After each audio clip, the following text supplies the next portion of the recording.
crisis and the systemic changes necessary to improve skills development programs around the world and in different regions and different countries.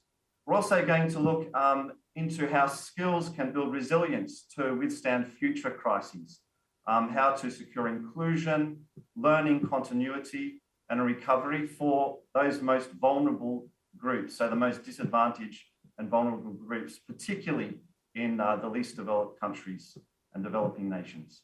So just in terms of housekeeping, just want to highlight a number of issues there. So you can interact as audience members just using the chat function in Zoom. So please don't hesitate to send the team at WorldSkills International questions throughout the session. And then at the end, after we've had an engaging conversation, discussion, and debate with our panelists, there will be the opportunity to pose questions in that formal question and answer session. So that's kind of a few questions, a few selected questions that will, there will be the opportunity to ask those questions at the end of this particular panel. So without further ado, I want to introduce our rather distinguished panel and welcome them to this session today. So as you can see on the screen, we have a number of panelists from around the world in different contexts regarding skills development and the alleviation of poverty. So I won't go down the list according, which is listed actually in terms of alphabetical order, but what we'll do is just, I'll just describe, so and welcome Jiang Ying Chang, who is actually a former WorldSkills champion and a teacher from the People's Republic of China. And he's going to share his success story on how skills helped to lift him out of poverty. Also from the People's Republic of China, we have Wang Jiaojun, who's the Deputy Director General of Vocational Capacity Building Department within the Ministry of Human Resources and Social Security. And we're really going to get Wang's kind of national policy perspective and the response there in China on how they're using skills development to explore specific poverty challenges. Next on the list, we have Bhuti Manamela, who is the Deputy Minister of Higher Education and Training in the Republic of South Africa. Bhuti's camera is not working due to bandwidth issues today, but Bhuti is also going to give his national kind of perspective, as it were, and how nations are responding to the skills challenge. Weekend Sakarinto is from Indonesia and is the Director General of Vocational Education in the Ministry of Education, Culture, Research and Technology in the Republic of Indonesia, and is also going to give similar perspectives on skills development from the national level. Colleagues are also present from the ILO and from UNESCO. It's great to welcome you, Christine Hoffman, who's the leader or the team lead on skills for social inclusion from the ILO. And also we have Katerina Ananiadou, who is a program specialist at UNESCO. And our colleagues from the ILO and UNESCO are going to give us kind of some of those international and global labour market issues and a readout on the trends and some of the kind of elements around learning continuity and skills at that particular level. So what we're going to do is dive straight in, and we're going to hear from Jiang, who's kindly joining us from China today to start today's panel event. And Jiang is going to share with us, in fact, it's going to be interpreted spontaneously as Jiang shares. But Jiang's going to talk about a particular success story that is really pertinent to him, his personal story, and explain a number of different elements within that story. So he's going to talk about how skills training had an impact on his particular economic situation, how this in fact affected his personal life, his family, and the social environment. He's also going to look into how the trends of poverty alleviation in rural and urban China are a real presence, a really important thing happening at the moment, and also look at how skills training can build resilience for future crises. So Jiang, I'll leave it to you to share your story and to start today's panel. Over to you, Jiang.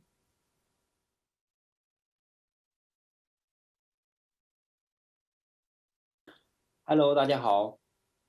Good morning, good afternoon, or good evening, depending on where you are. I'm Jiang Yingchen from the Hangzhou Technician Institute. It gives me a great pleasure to attend today's meeting. I won the gold medal of carpenting in the 44th WorldSkills competition and was met by Chinese Premier Li Keqiang, and Vice Minister for Human Resources and Social Security. It serves as a great inspiration for me. And my hometown is in a poor area in Baoshan, Yunnan province. I had a different childhood from many of my peers. My father passed away when I was 3 years old, and my mother left without saying goodbye to me when I was 4. So I was faced with the choice of going to a high school or a vocational school. So I chose to go to a vocational school without hesitation. I had the opportunity to get onto the stage of the WorldSkills competition and won the gold medal for this particular skill, which was unprecedented in the history. After the competition, I received a lot of awards, and my financial situation has improved considerably. I became a former teacher of my college, so I could put on my years of training and experience to more students. I was able to help other poor families. The living conditions of my family have also changed. The house in my hometown has changed from a mud house to a bungalow now. So I believe that I was a success story of poverty alleviation through skills. So I was very grateful to my country, to my government for giving me a lot of care and support. I have also participated in many poverty alleviation projects of the government. For example, I set up a master studios in some least developed areas so that I can pass on my skills to more students in those backward areas. They can share the dream and the success story with me, and they can use their skills to pursue their dreams. In 2020, China has achieved the poverty eradication. The Ministry of Human Resources and Social Security launched a campaign to publicize the outstanding achievement of poverty alleviation, and it was regarded as a role model. I was privileged to have this honor, and I believe I shouldered even greater responsibility. I want to inspire more people to succeed through their skills. I'm very lucky. I'm very lucky to grow up in China where poverty alleviation programs are carried out. I was very lucky to achieve what I want to pursue.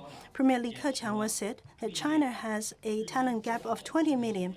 So in the face of this growing gap of skilled people, we need to improve the content and quality of training programs. As for me, I will always be grateful, and I will be very consistent. I will work very hard to pursue my dream, and I will help more students and more young people to realize their dreams through skills. And this will be my lifelong pursuit, and I will work even harder to contribute to the realization of the Chinese dream of the greater rejuvenation of China. Last but not least, I want to tell a lot of young friends that the social environment has changed and technical workers are not as inferior as before. So if you're faced with the dilemma of choosing to go to a vocational school or high school, I think choosing a vocational school will be a very good option. So you can go to these schools and equip yourself with the skills and pursue your own dreams. Thank you.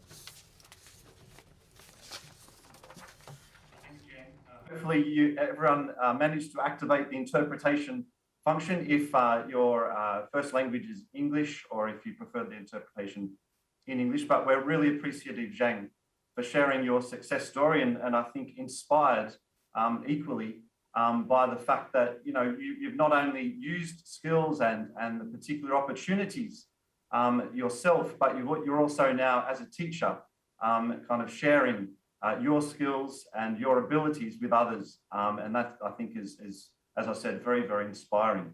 So what we're going to do is now turn to a number of colleagues on the panel for their perspectives from a national view. And I'd like now just to turn to Wang Xiaojun from the People's Republic of China, just to try and connect Jiang's personal story with what's happening in China since the pandemic started. Obviously, over the last 50 years or so, really since the late 70s, China has been instrumental and has recorded some amazing statistics regarding poverty reduction. I think I read somewhere recently that more than 70% of the world's poverty reduction has actually happened in China over those last 40 to 50 years, particularly in rural areas. But I might hand over now to Wang Xiaojun, if you would like to just rebound off Jiang's story and that personal story and give some national perspectives.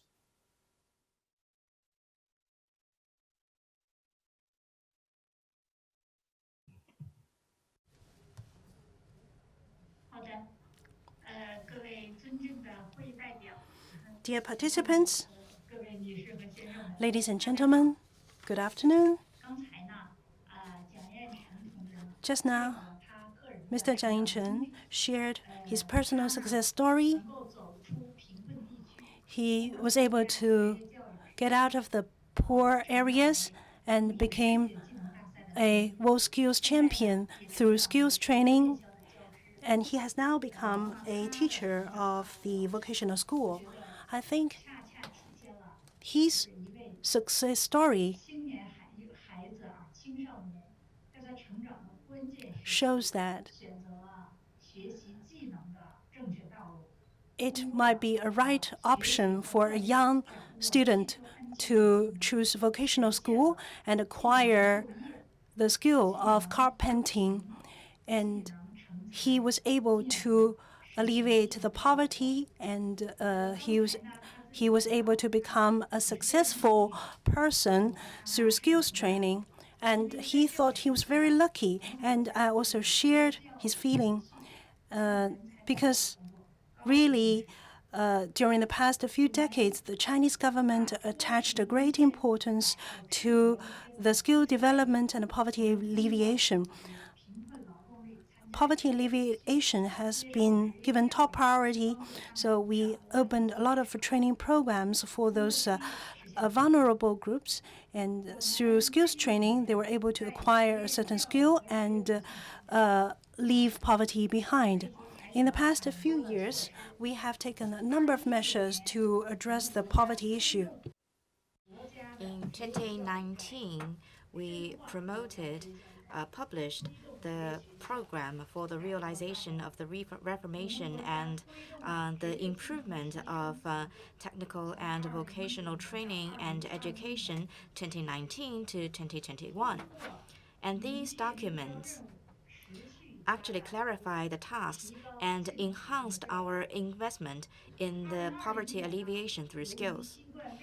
And 2020 was the whole world. In 2020, the whole world was hit by COVID-19 by surprise. And in the wake of that, we took control and prevention measures so that we can better promote the poverty alleviation through skills. And now we have over 10,000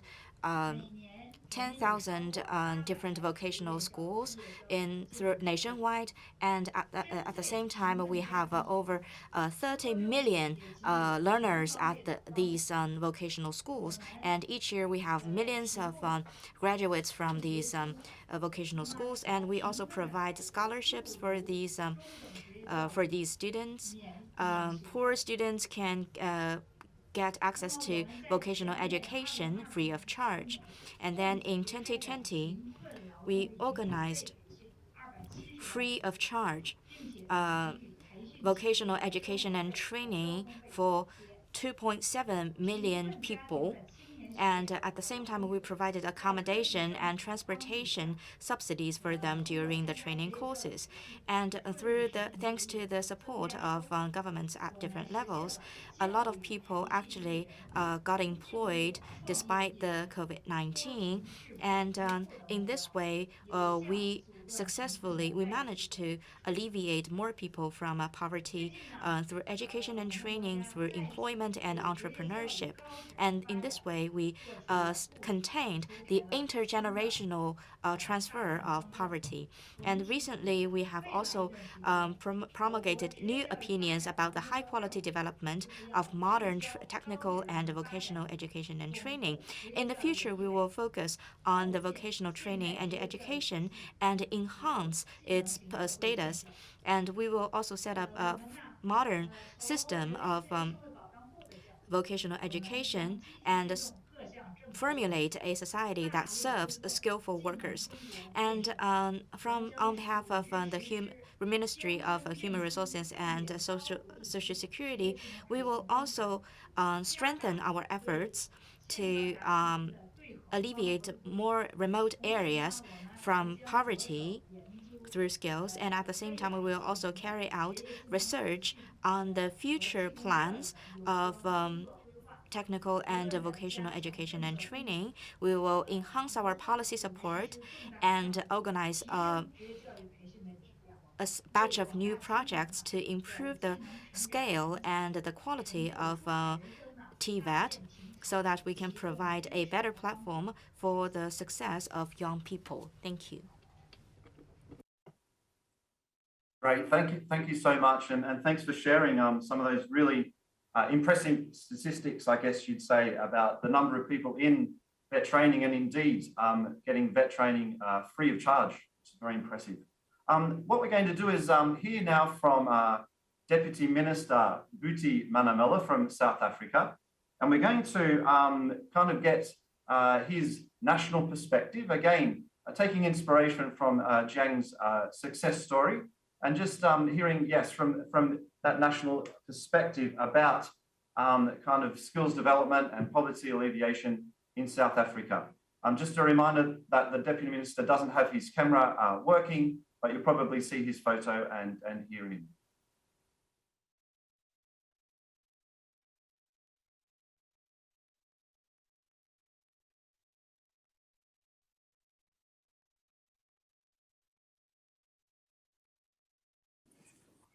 Thank you very much, Program Director, and thank you for indulging me with my network issues.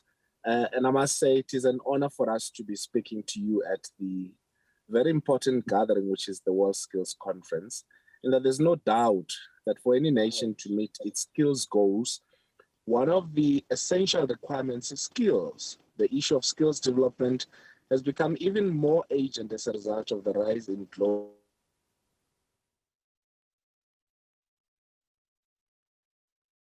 COVID-19 pandemic has had on the economies of various countries. In the South African context, owing to our national past, the post-1994 democratic government has long understood that for the first 20 to 30 years of governance, the process of political democratization cannot be sustainable if it is not anchored on the need to eradicate the socio-economic consequences of apartheid underdevelopment. Therefore, even before we entered into government, our 1994 Reconstruction and Development Program, or the RDP, observed that, and I quote, "No political democracy can survive and flourish if the mass of our people remain in poverty, without land, without tangible prospects for a better life of a democratic government," closed quote. Then during his inauguration address in May 1994, our first president, Nelson Mandela, translated the RDP's observation into a formal commitment by the democratic government when he said, and I quote, "We have at least achieved our political emancipation. We pledge ourselves to liberate our people from the continuing bondage of poverty, deprivation, suffering, gender, and other forms of discrimination. We enter into a covenant that we shall build a society in which all South Africans, both black and white, will be able to walk tall without any fear in their hearts, assured of their inalienable right to human dignity, a rainbow nation at peace with itself and the world." close quote. Informed by these commitments, since 1994, our government has been waging a relentless war on poverty. This has been reflected in the types of policies we adopted,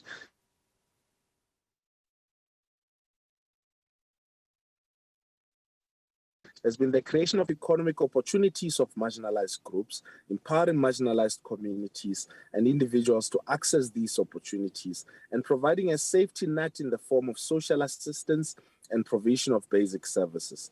As a government, our poverty eradication interventions are anchored on the following pillars. Firstly, and most importantly, the creation of economic opportunities, which is aimed at ensuring that the economy generates opportunities for poor households, rural communities, women and young people, for them to earn improved incomes through jobs or self-employment. Secondly, investment in human capital, and we do this through the provision of healthcare, education and training, which are critical for citizens to have a capacity to participate meaningfully in economic and other activities. Thirdly, income security, and we do this through the provision of safety nets for the most vulnerable, primarily through social grants, and this is to ensure that the vulnerability associated with disability, age and illness does not plunge poor households into destitution.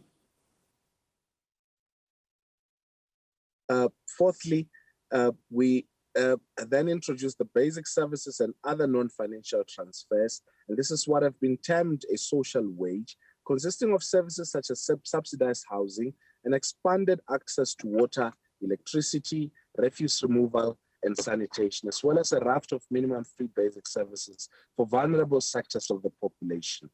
Fifth is the improvement of healthcare, and in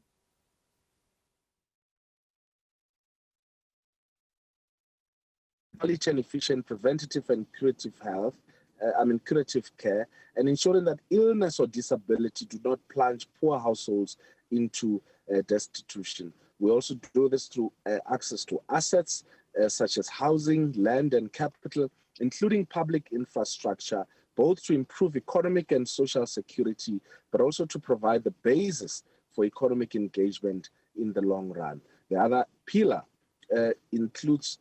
on social inclusion and social capital initiatives, and through this, we do this by combining programs to ensure a more inclusive and integrated society based on the development of more integrated residential structures and engagement across class and race, as well as community solidarity in communities and society as a whole.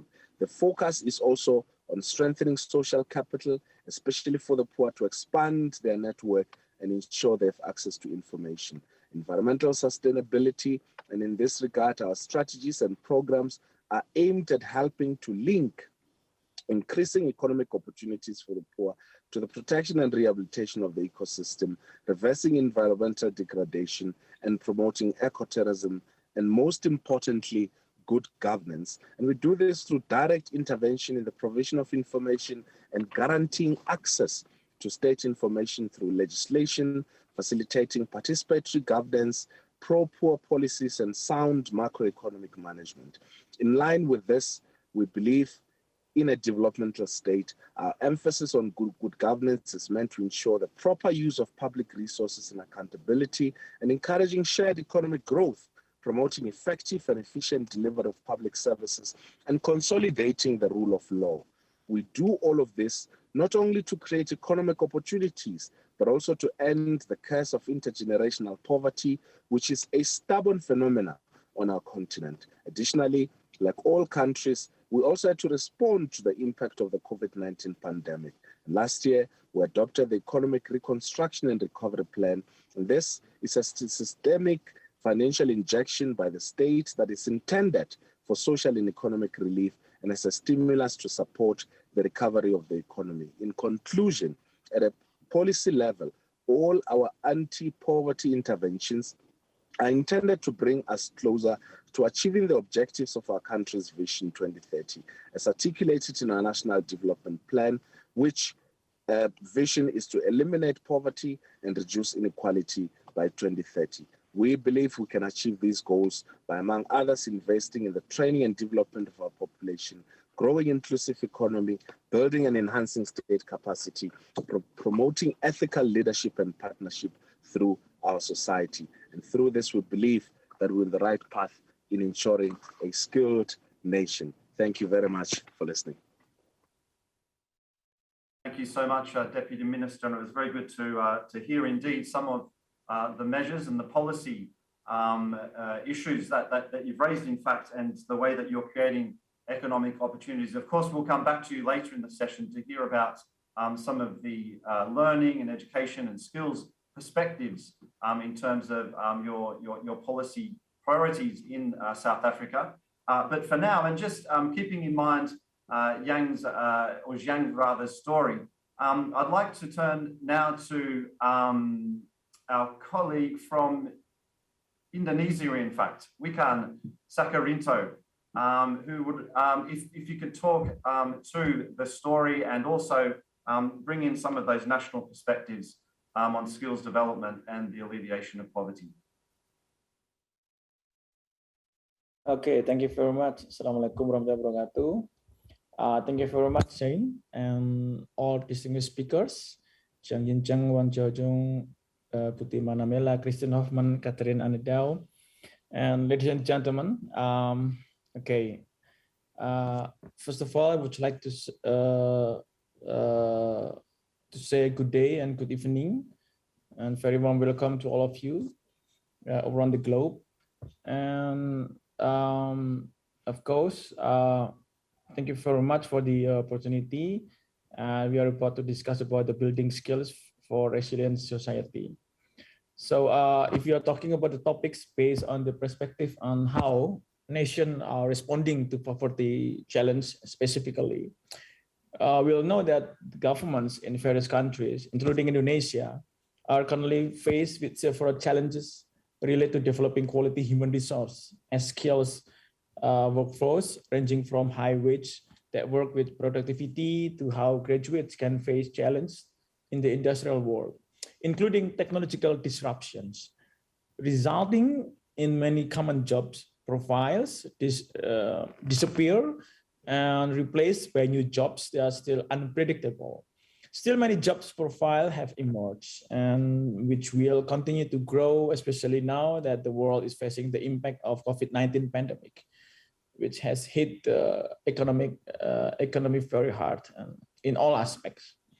We do realize that that by starting from vocational education that link and match with industries can lead to producing competent human resource, leading to overall improvements of quality workforce. So I am from the Directorate General of Vocational Education in Indonesia, from the Ministry of Education. So we are responsible for more than 2,000 campuses, more than 14,000 vocational high schools, and more than 17,000 training centers in Indonesia. So those are the units or the schools that we want to see them link and match with the industrial workforce. That eventually that increase the national development, encouraging acceleration and improving the national economy to become a developed country. At the moment, steps we are doing to improve overall vocational educations. How? It's by providing optimal input for vocational educations. So link and match by improving curriculum. That's number one. That was compiled with industry collaboration from the start, then learning through project-based learning. So I want to see more project-based learning methods in our curriculum. So real project-based learning, real project from industry, brought to the schools, brought to this class, and make the students to work in group to deal with the real project and come up with a real product that satisfy the customer. So they involve teachers from industrial background. So we would like to see more and more teachers or experts from industry to teach regularly in our schools on our campus. And also internship for the lecturer as well, not only for the students. So we want to see our students and our lecturers, our teachers regularly to go to industry for internship for one semester at least. So, well, that's all the link and match. So including the applied research. Applied research should come up with the real product, not only papers, but real product, patents, uh,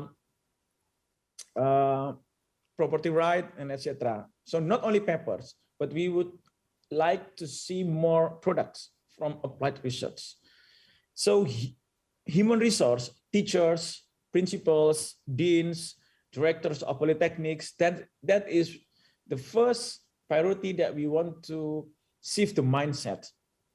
I want to see them to got their mindset changed, to be more open, that the world keep changing always, and the demand from industry also keep changing. So the curriculum should be connected with industry and should be dynamically response to industry. So curriculum should not be too like a prescription. So it should be very less prescriptive. So relate to the poverty alleviations that can be completed quickly if human resource development education is oriented towards link and match with industry as a whole from the beginning to the end, from the beginning phase of the study to the end, by keeping the commitment of industry to absorb our graduates as their employees. So both at the technical high schools level to vocational campuses such as polytechnics, universities, applied university, college, vocational high schools, and academies. So those are the things that I want to make them to be really link and match. So especially during the pandemic, when the industry now having difficulty, the struggle to face the new normal, it's the thing is that the curriculum, the teachers should be really engaged, link with them. So then when they come up with the new way, new methods or new strategy, our curriculum, our teacher already also in the same way of industry on which they want to move the new normal. So we can learn from vocational education in Germany.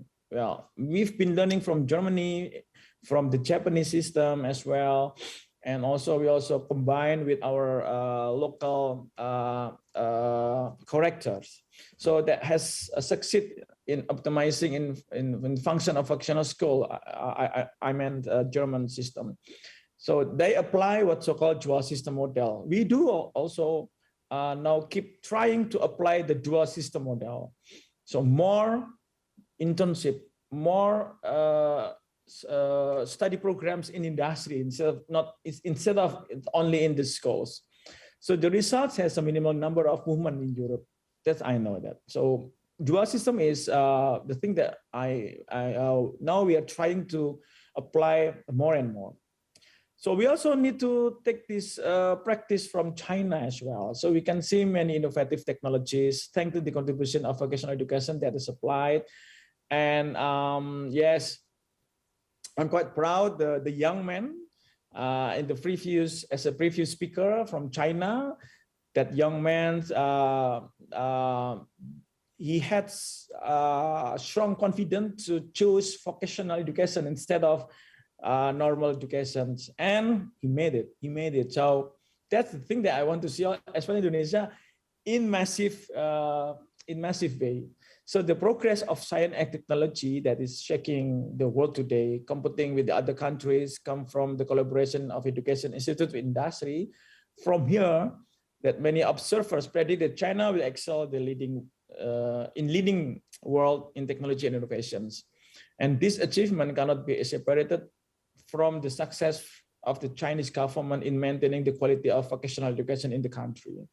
So therefore, to come to the end to my speech. Therefore, the link and match between vocational education institutions and industries must be implemented concretely, comprehensively, from upstream to downstream. Not only MOU, taking photograph and put the newspapers. That's not link and match. So curriculum, visiting lecture, teacher from industries, and etc. That's the compulsory things within the link and match scheme. So with this link and match scheme, the industry benefits the most. Indeed. So the employers will get skills, not only cognitive, not only hard skills, but most importantly, soft skills, leaderships and characters, communication skills, presentation skills, critical thinking, creativity. That is more important. So now we are shifting our education system in vocational, not only technical, not too much on cognitive. Yes, technical is indeed important as well, but as the platform and the thing that will last forever, I think, is soft skills, leaderships, and characters. Eventually, saving the cost and time because the employers will be able to cut the training time. Yes, industry, please, you're very much welcome to get connected with our education system.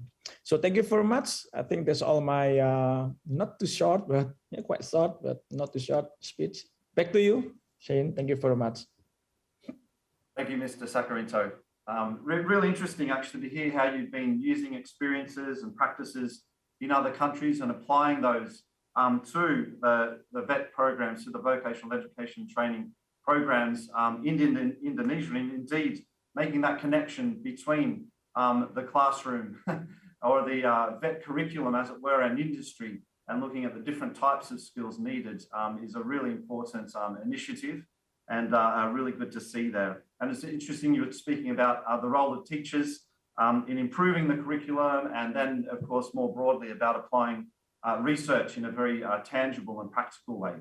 So what I'd like to do now is to kind of open it up a little bit and to go a bit more global and get an international perspective. So we've heard from China, we've heard from South Africa and Indonesia, but I'd like to ask Christine Hoffman from the International Labour Organization. Christine, what was your reaction, your personal reaction to Jiang's story? Thank you very much, Shane, and good morning, good afternoon, everyone. Pleasure to contribute to this discussion. Jiang's story really made me think that he has demonstrated how skills has made himself resilient to any form of challenge and change in his life. And so it can really serve as a model in our current situation, because skills do make us able to shift activities if need be, knowing where and how to learn new skills, who to go to, being able to access opportunities and access jobs and income opportunities for that. So I think that's really my takeaway from his story. We need to bear in mind that some people have a heavier backpack to carry when they want to lift themselves out of poverty. And Jiang's situation is actually a good example for that as well, because of where they are born or what type of vulnerabilities they are exposed to. So when we think of the developing world, 9 in 10 people are informally employed, if we include agriculture, and hence have much lower levels of protection and lower access to services. Indigenous people, for example, people with disabilities or migrant workers might also face discrimination. And during the pandemic, as we've seen, we're among those losing their jobs first. If we talk of poverty globally, we need to talk about least developed countries, and you've already referred to them. So they not only struggled because their health systems were weak, but also because they had no fiscal space to actually cushion effects and distribute money to people affected or to rapidly expand services. In addition, remittances were going down, and so were prices of some export goods. So what we have seen in the time of the pandemic, clearly that there were a lot of pre-existing inequalities, but the pandemic has exacerbated these for the most one. Really good, and thanks for indeed kind of bringing in the COVID-19 and the crisis perspectives to the actual conversation. Katerina Anianadu from UNESCO, what was your personal reaction to Xiang's story? Thank you, Shane, and good afternoon and good evening, everybody. It's a pleasure to be here, and I would just also like to thank the organizers, WorldSkills International, for inviting me, inviting UNESCO to this conference. We have been partnering with WorldSkills for many years now, so it's great to be here, even remotely. My first reaction to Xiang's story, I have to say, was primarily also very personal. So I would like to thank him and also congratulating him, I suppose, for sharing his experience with us. I think it takes a lot of courage to share what is quite a personal story in many respects with a global audience. So I'm very grateful for him for being open. And I think it illustrates, I would agree with much of what Christine and also the other speakers have said. I think it illustrates, it's a very good example of how skills development and training and education more broadly can help people change their lives and become resilient to be able to face whatever challenges life throws at them. I think one issue perhaps that I would like to point out that maybe has not come across very strongly so far is that Xiang's stories is very important, and there's many stories like that around the world, but for every one of those there's also many more who have not had this kind of positive outcome. So in other words, what I'm trying to say is that despite all the progress that we have been making, and I'm talking about us as the global community, we've been making a lot of progress in terms of poverty alleviation and improving skills and training and education opportunities for all. But there is still remain around the world very, very important inequalities. And we will see, I think, in later points in the panel discussion today, for example, how something like the COVID-19 crisis that took us all by surprise and unprepared, but we will see how it affected differently people from more vulnerable backgrounds, both in less and more advanced countries and economies. So back to you, that's what I'd like to say. Thanks so much, Katerina. It's great to hear those perspectives. I might just go back to Christine from the ILO now, and just ask you, Christine, and I think as we move more, to those general data and trends that you're obviously tracking and drawing analysis from at the ILO. I mean, on a general level, what are the current data and trends regarding global poverty and skills development in light of the crisis? Thanks for the question. Yeah, the ILO published regular COVID monitors. That's how we call them. The next one comes out end of this month, so do stay tuned. We have in these monitors estimated that working hour losses globally in 2020 amounted to 9%. In 2021, it already went a bit down to 4 to 5%. But that translated in Asia, for example, to an employment shortfall of 70 million jobs. So that's massive. And those working hour losses and job losses don't only mean loss of income, but they also mean loss of work-based learning. So when enterprises stop operating. So the ILO has engaged in a multi-partner study that revealed that training was interrupted for 90% of employees. So looking at work-based learning, 86% of apprentices and 83% of interns or trainees. Micro and small were impacted the most. And nearly half of all enterprises and organizations surveyed stopped paying a stipend or a wage to their apprentices and interns and trainees. So that's also a massive impact. So just to give you some more examples on disadvantaged groups, across all regions, also in Asia, women were affected more proportionally by job losses because they were in the more heavily affected sectors, but because also they bore the brunt of the care responsibilities. So for sick family members, but also when schools and training centers close.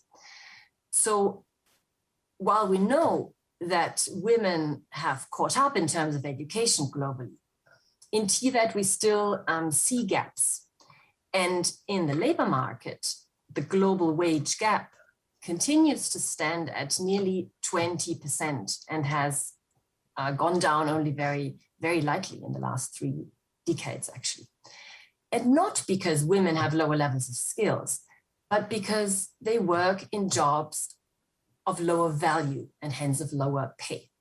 So addressing the occupational segregation is key when we want to move to a more equal society as well for women. And so COVID has clearly been a pushback for gender equality globally. Young workers were also more affected by job losses, and children and youth were affected by school and training center closures. The risk of dropout of young people from disadvantaged groups is much higher if their family income is lost. And sometimes children need to then help and work. So we've also seen that the first time now with our global child labor estimates, the ILO also publishes, the downward trend that we've seen before is reversed now for the first time. Another important point I'd like to make is that digital literacy is key to continue learning. And we've seen that throughout the pandemic. In least developed countries, only 1 in 7 people has actually access to the internet. So clearly, disadvantage and poverty would also deprive you of those continuous learning possibilities. So more skills are good for income and resilience. I'd just like to make some points on that. We know that education leads to higher incomes on average. So 1 additional school or training year leads to an average of 9% higher income. And education also protects against informality, so educational skills. So globally, people without education have a chance of being informally employed that stands at 94%. When you have tertiary education, so the other end, this possibility goes down to 24%. The ILO's global call to action for a human-centered recovery that we discussed among all our members and constituents foresees provisions to invest in skills. And that's very important given that the immediate responses have often not focused so much on skills because they focused on short-term income support. So in the recovery, we really need to put a focus on investment and investment in a way that redresses inequalities. Hence, we need to make our skill systems more inclusive. And I'd like to make 5 quick points on how we could do that so that in the end, vulnerable groups are included and no one is left behind.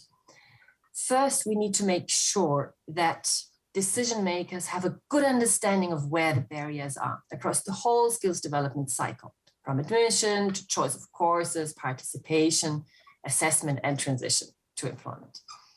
Second, we need to make sure that the system has sufficient capacity to create those inclusive learning environments. And I very much like the point made by our colleague from Indonesia on project-based learning. So TVET trainers and administrators need that capacity also for better career counseling to break gender segregation in occupational choice. Third, inclusive skills systems need to make available financial resources to make inclusion happen. On the one hand, by promoting universal design principles so that everyone can participate, separate washrooms, lighting, etc., but also targeted solution, grants, vouchers, particular measures to improve outreach, access, and participation. Fourth, we need to monitor and track progress and have relevant representation of disadvantaged groups within the skills governance mechanisms and bodies, and really have indicators that capture if we are moving forward in terms of inclusion. And then fifth, countries need to include equality considerations in policies and strategies, and ensure coherence between other policies, like rural development policies, gender policies, sectoral policies, and also migration policies. Only then can we truly make progress towards inclusive skill systems that support a human-centered recovery and redress those existing inequalities. Thank you. Thanks, Christine. I might just go back to Katerina now, because Christine, you mentioned their investment, and just before we hear, and we're actually running short of time, I'm noticing, before we go to back to the national perspective on VET programs, CVET programs, and skills development and poverty alleviation. Katerina, I mean, in your mind, what is the main priority for investment in skills development, focusing on kind of developing countries? Thank you, Shane, and thank you also, Christine, for giving a very good overview of the background and the situation, and also some of the impacts that the crisis has had on labor markets, also on the TVET systems.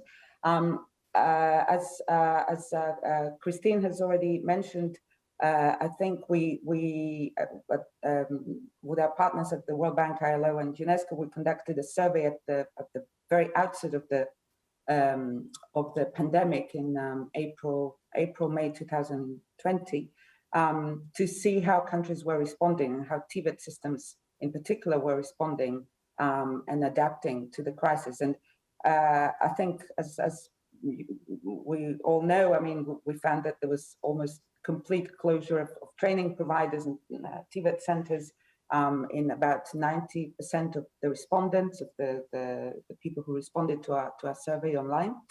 But we also saw that many providers, both at the provider level, also at the country level, try to adapt and adjust and respond to these closures in different ways, very often through taking learning in a distance mode, and very often online. But with that came a host of problems.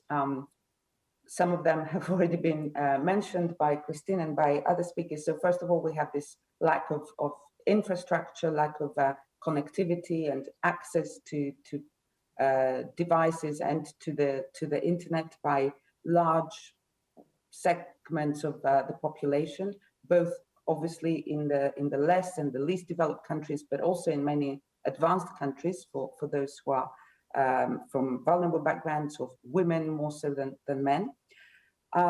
We also saw that there was a lack of preparedness and capacity in the teachers and the trainers, and also in the learners, in using the platforms and the tools that were available. In addition, there was generally a shortage, a dearth of digital platforms and digital tools that would allow learners and teachers and providers to continue with the learning and with the assessment and certification. So that was obviously also an issue. And TVET and skills programs were affected particularly hard because, of course, they have this practical component. So there was an issue with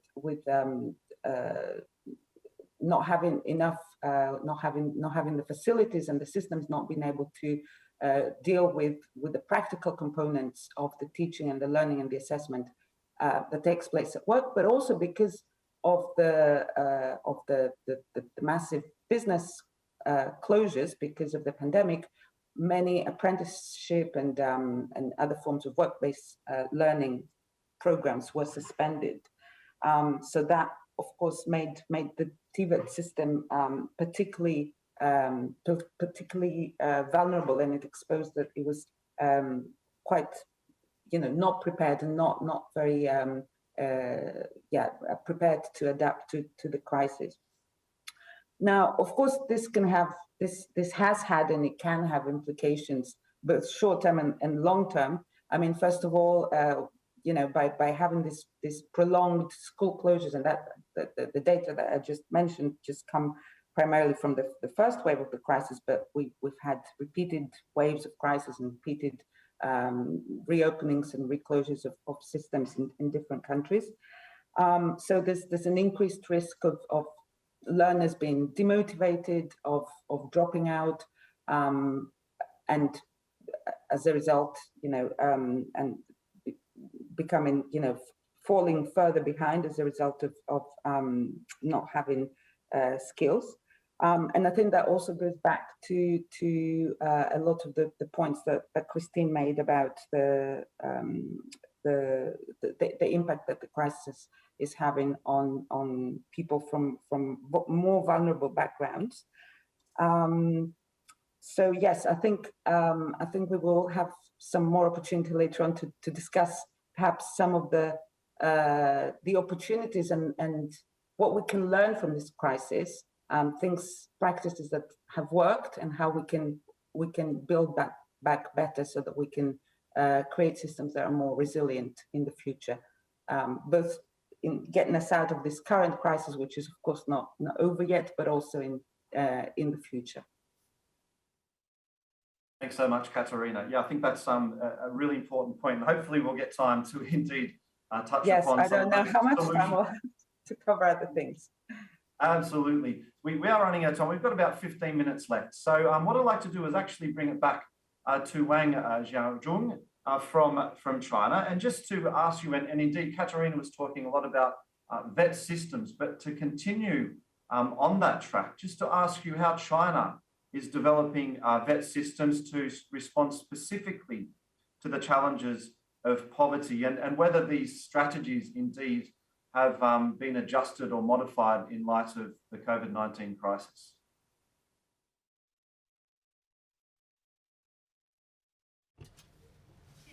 Thank you for your question. Thank you. I think the VET systems in various countries are facing the similar challenges. In the pandemic era, what we need to is to improve the quality of the VET system, advance the school and enterprise cooperation, and improve the level of quality level of the VET. And first, we will further reform the VET. We want to make the VET system more attractive to the young students. This is the first measure we have adopted. And the second, we have organized a lot of special campaigns, what we call the Vocational Skills Development Program or campaigns. To achieve this end, the government has increased the investment. We invested about 100 billion RMB yuan in this special campaign. Especially, the programs are targeted at those poor students from the vulnerable backgrounds or the poor families. And third, for those poor areas, we have organized some skills development programs for those poor students. And we have set up a fast-track programs for those students when they are selecting their schools and finding job opportunities. And fourthly, the government set up vocational training centers or institutions in poor areas. For example, the government investment in setup of the public training programs and training centers. Moreover, we also set up some new schools or training bases to increase the supply of the VET services. So these are the major measures we have adopted. In response to the COVID-19, we need to adjust a lot of our work. We have shifted our focuses to the following two areas. First, we have focused on the Internet Plus training. In 2020, we have engaged 54 online training platforms and calling these platforms to provide free of charge training programs for the target audience. And we have also diversified the training resources online. In the second half of last year, when the pandemic was raging in China, we have altogether provided 110,000 training sessions, which covered 30 million students, and altogether the training hours amounted to 200 million hours. So this is the one area of our work, and in order to do a better job in this area, the government has set aside a lot of funds to support the program.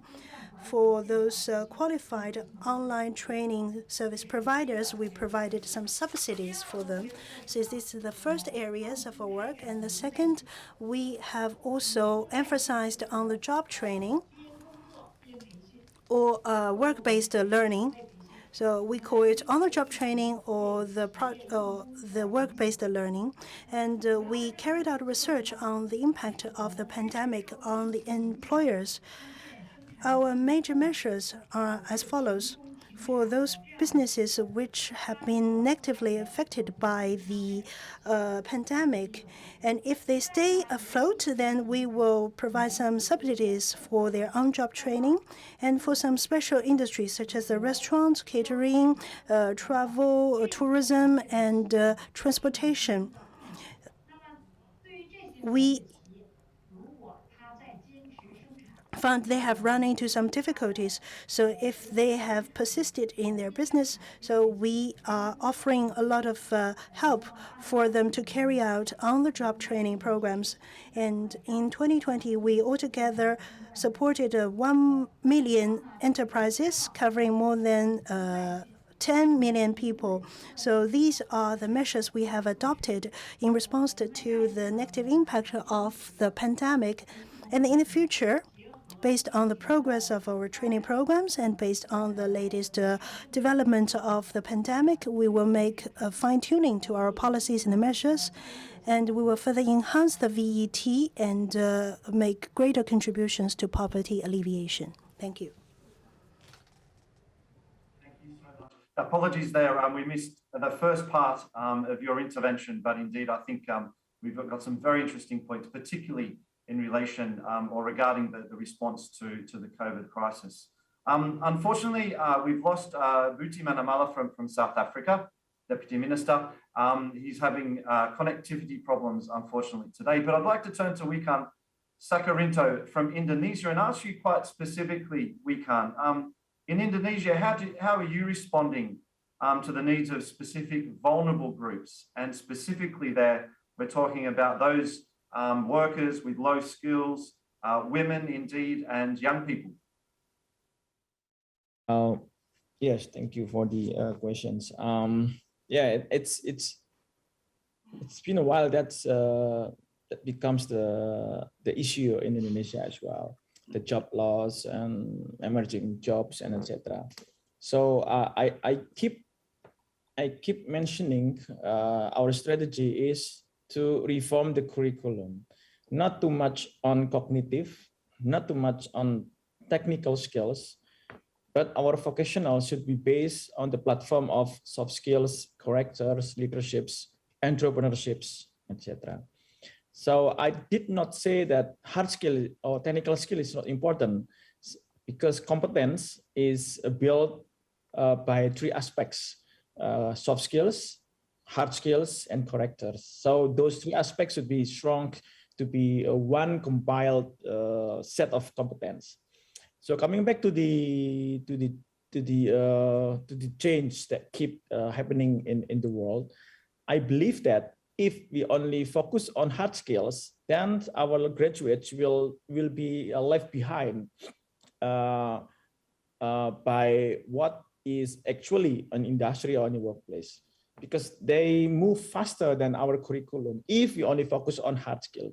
But if we focus on soft skills and bring the teachers from industries to set up the curriculum together, to teach together, it's like cooking, make the menu, make the recipe together, and let's cook together and try it, internship 1 semester or 2 semesters. So now it means that we work along with the industries, so side by side.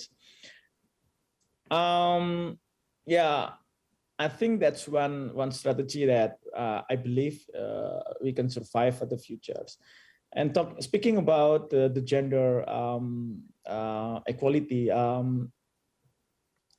in Indonesia, when we apply the enrollment rules, we do not consider about the gender. So as long as they are capable, as long as their score passing the minimum passing grade, then we will accept it. And in the reality, Indonesia, I'm from the Gajah Mada University, it's the oldest university in Indonesia. And I think that's also one of the best universities in Indonesia. In every graduation ceremony, 50% of the graduates are women. 40%, 45% males. So females comes to more stronger domination in Indonesia actually. So I would not say that it's kind of competitions, but that's the reality. So we really consider about this aspect, and we don't discriminate those gender issues. So I think that's all my response. Back to you, Shane. Thanks so much, Wikan. We've got around 5 minutes left. I'd like to ask panelists just to prepare kind of a last intervention of around 1 minute, and I'm actually going to address then a couple of questions that have come in via the function in Zoom. But panelists, if you could just think about what we need in terms of skills development and strengthening skills development to kind of prevent vulnerable groups from falling into poverty and to be more resilient and adaptable in future crises. And I'll come back to that question in a moment, but panelists, if you could just prepare that one. It's going to be quite short, but there's a specific question, in fact, from Amos Busimonyela, who is asking Wang Jingzhong from China. He was very impressed by the statistics, and the numbers from China are always very big, so he was suitably impressed. And the way that this reflected success of the investments in the TVET sector. So the question is, how does the Republic of China collaborate with industry, and how can China assist developing countries and BRICS, indeed, in particular? Just have to turn on your interpretation function as well.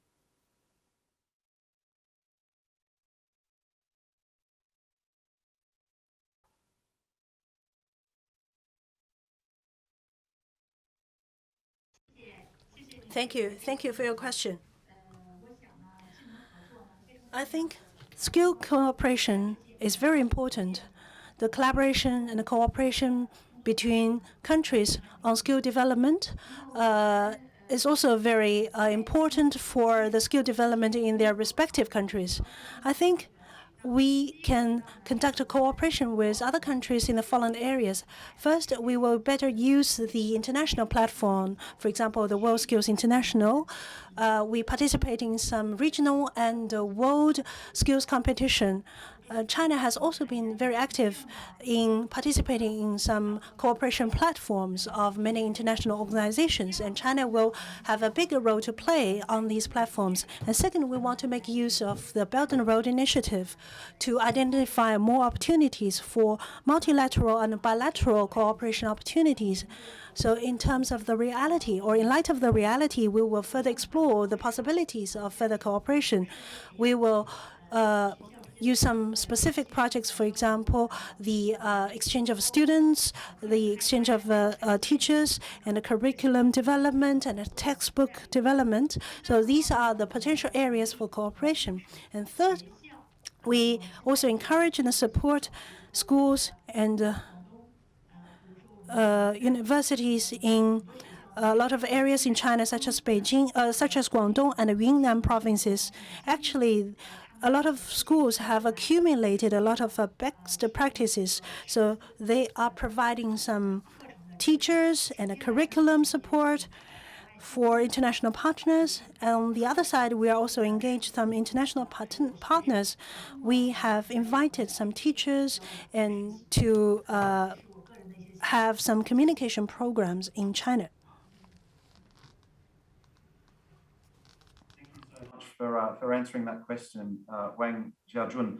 I might just ask you in follow-up the question I asked before, and it will just be a 1-minute response. But how do we strengthen, in fact, skills development for those most vulnerable members of society to stop them falling into poverty in future crises?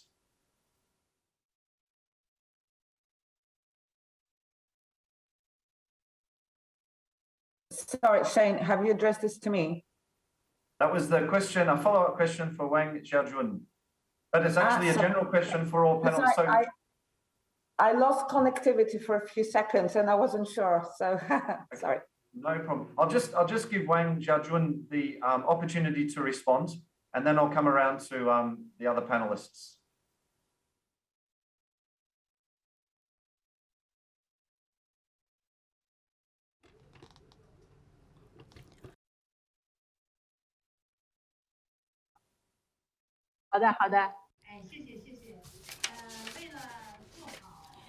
Thank you. Thank you for your question. Well, we have this targeted poverty alleviation program. President Xi Jinping China emphasized that poverty alleviation is not an end in itself. It is a starting point for starting a new life. So we need to consolidate the poverty alleviation outcomes and in line with the rural revitalizing program. So we want to make sure that the poverty alleviation is a lasting. And we want to improve the resilience of the people who have been lifted out of poverty. Actually, we have 2 ideas. First, we are organized some skills development program in line or together with the rural revitalization program. So we have identified some target areas and we will focus our work on these specific areas, and we want to make sure that each and everyone in these poor areas will have the access to the training opportunities. And through our grid-based governance system in those rural areas, we will identify the needs and provide targeted training programs for them through the support of the government. Secondly, we need to improve the level. We need to upgrade and improve the quality of education and training. Because we have some scattered and low-quality vocational education that cannot meet the demand of the industry. For these education programs, we need to root out them so that we can set up new programs that can better fit into the need of different industries, including the cutting-edge industries like advanced manufacturing, housekeeping, and pensioner caring, elderly caring, and babysitting, so on and so forth. And I think these programs can also be better suitable for the profiles of the people from remote areas and disadvantaged families, so that they can be better employed in the labor market.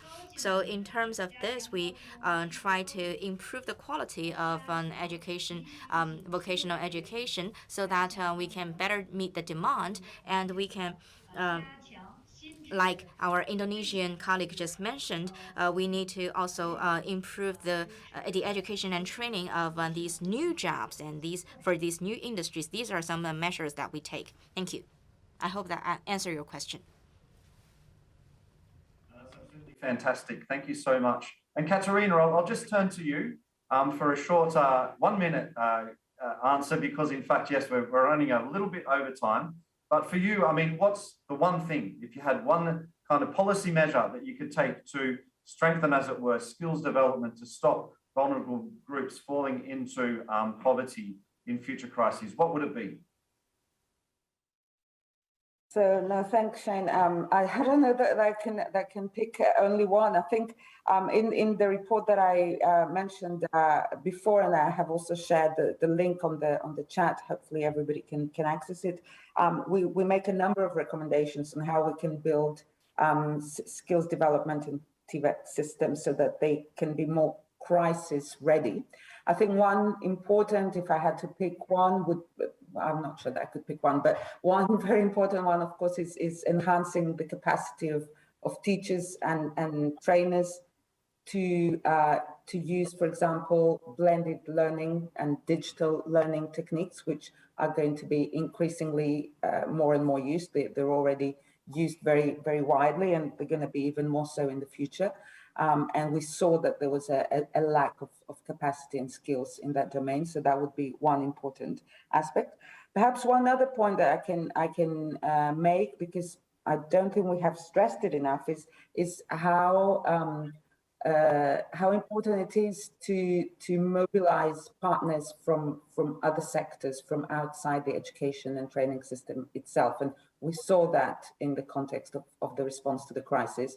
And how it worked in many ways, for example, through mobile telecommunications companies providing free or cheaper data and connectivity to institutions, to teachers, to learners, and so on during the school closures.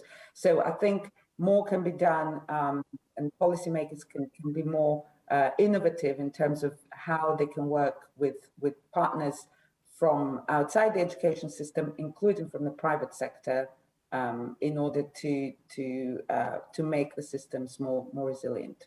So I'll stop here. Thank you.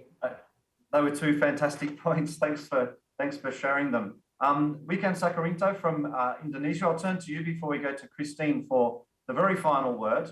But in your opinion, what's the one thing you do in terms of skills development to stop vulnerable groups falling into poverty in future crises?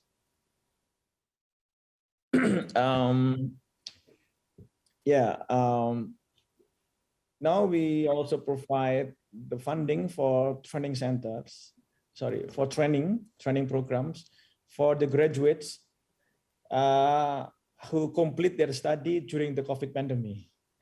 We have the data, we have the survey. Yes, indeed, the industry feels like the competence level of the graduate for vocational students kind of decreased during the pandemic. So we provide for more than 50,000 graduates for training package to upskill or to reskill the competence on the skills, as well as the certificate of competence. So we provide the training with the industries. So we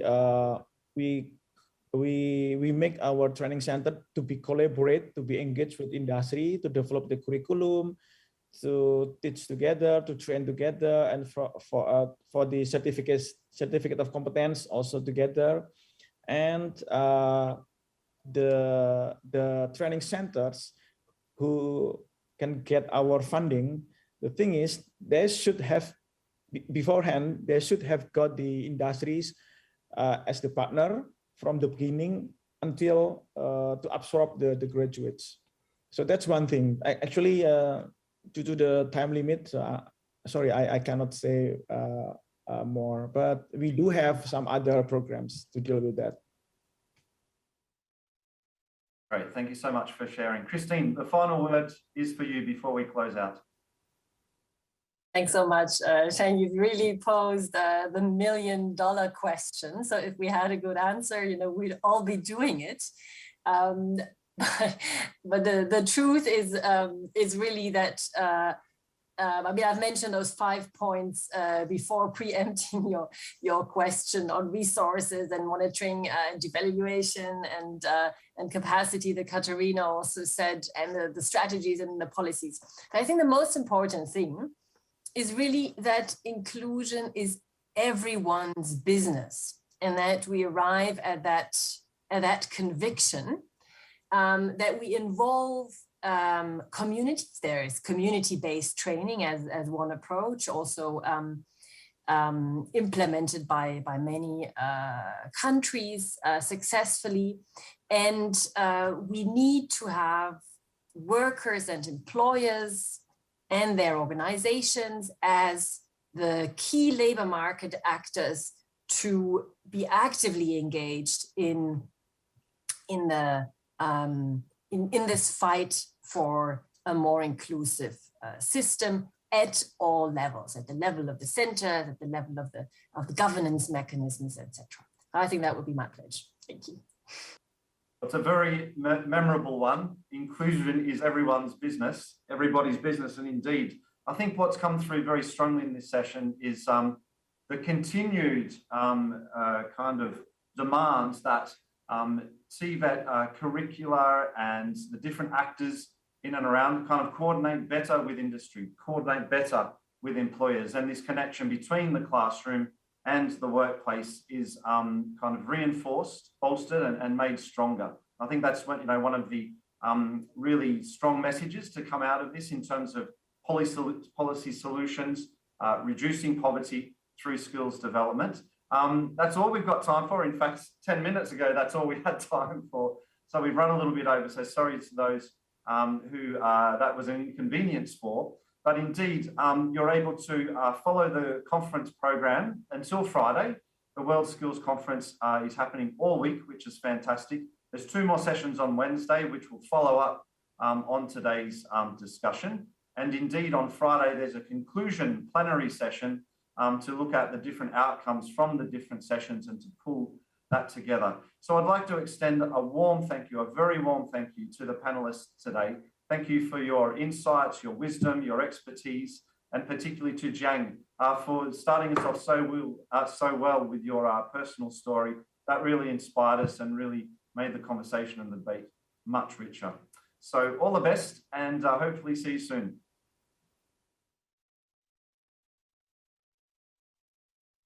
Thank you.